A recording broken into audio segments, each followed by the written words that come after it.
Praise the lord. దేవునికి స్తోత్రం. మన తండ్రి అయిన దేవుని నుండి ప్రభువైన యేసుక్రీస్తు నుండి కృపా సమాధానములు మీకు తోడైండునగాక. ఆమేన్. కీర్తనలు 55వ కీర్తన 22వ వచనం. నీ భారము యెహోవా మీద మోపము, ఆయనే నిన్ను ఆదుకొనును. మన దేవుడు ఎవరు? భారమును తొలగించే దేవుడు. నీ భారము యెహోవా మీద మోపగలిగితే ఆయన నిన్ను ఆదుకుంటాడు.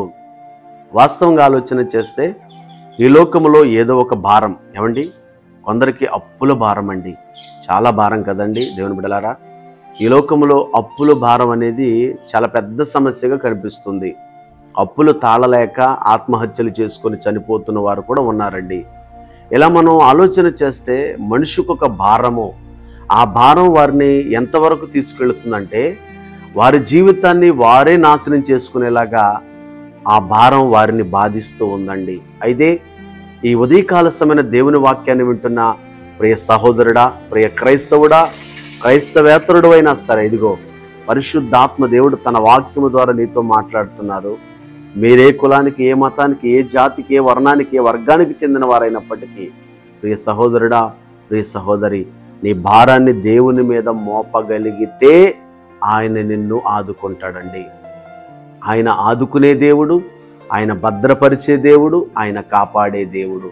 వాస్తవంగా ఆలోచన చేస్తే బైబిల్ గ్రంథంలో రాహాబు అనే వేశ్య కనిపిస్తుందండి. ఆమె అన్యురాలు అయినప్పటికీ వేగుల వారిని దాచిపెట్టినప్పుడు, ఆ గూఢాచారులను దాచిపెట్టినప్పుడు, దేవుని యొక్క గొప్పతనాన్ని రాహాబు తన నోటితో పలికినప్పుడు దేవుడు ఆమె కులాన్ని, మతాన్ని, జాతిని, వర్ణాన్ని, వర్గాన్ని చూడలేదండి.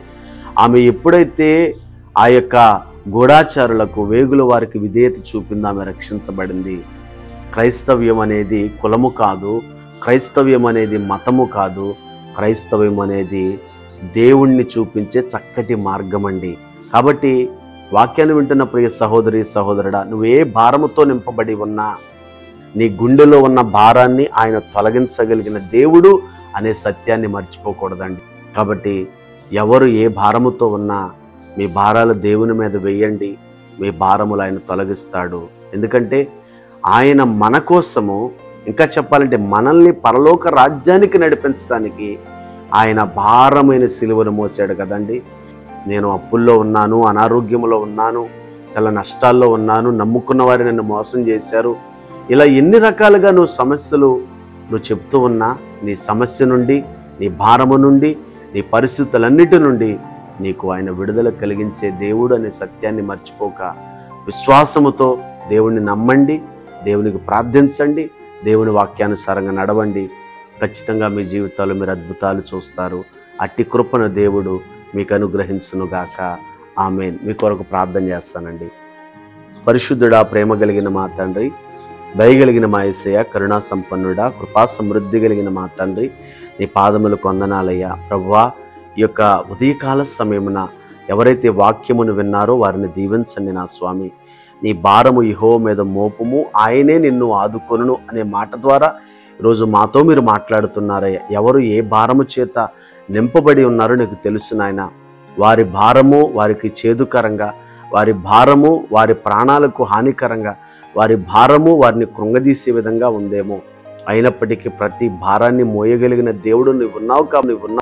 ప్రతి భారాన్ని నీ మీద మోపి నీ ద్వారా సహాయం పొందుకునే బిడలుగా అయ్యా, ఇదిగో అయ్యా, ప్రతి ఒక్కరు ఉండునట్లుగా మీరే సహాయం చేయమని ప్రార్థిస్తున్నానయ్యా. అయ్యా, ఇదిగో ఎంతమంది అయితే వాక్యాన్ని వింటున్నారో వారి జీవితాల్లో ఉన్న కష్టాలు, కన్నీళ్లు, వేదనలు, ఒడిదుడుకులు తొలగించండి అయ్యా. అనారోగ్యాలతో బాధపడే వారిని స్వస్థపరచండి. అప్పుల్లో ఉన్న వారికి విడుదల ఇవ్వండి. చదువుకునే వారికి జ్ఞానం ఇవ్వండి. యవనస్తులైన వారిని మార్గులు నడిపించండి. సంతానం లేని వారికి సంతానం దయచేయండి అయ్యా. ఎవరు ఎటువంటి శ్రమలలో, ఇరుకులలో, ఇబ్బందులు, చెప్పుకోలేని వ్యాధులతో అయ్యా బాధపడుతున్నారో వారికి స్వస్థతను దయచేయమని, విడుదల దయచేయమని ప్రార్థన చేస్తున్నామయ్యా. ఈ అరుణోదయ దర్శనం అనే కార్యక్రమాన్ని ఎంతమంది అయితే చూశారో వారందరికీ ఈ వాక్యములు ఆశీర్వాదకరంగా మార్చబడినట్లుగా సహాయము చేయమని యేసయ్య నామములో ప్రార్థిస్తున్నాము తండ్రి. Amen, amen. God bless you all. దేవుడు మిమ్మల్ని, మీ కుటుంబాలను దీవించునుగాక. ఆమేన్.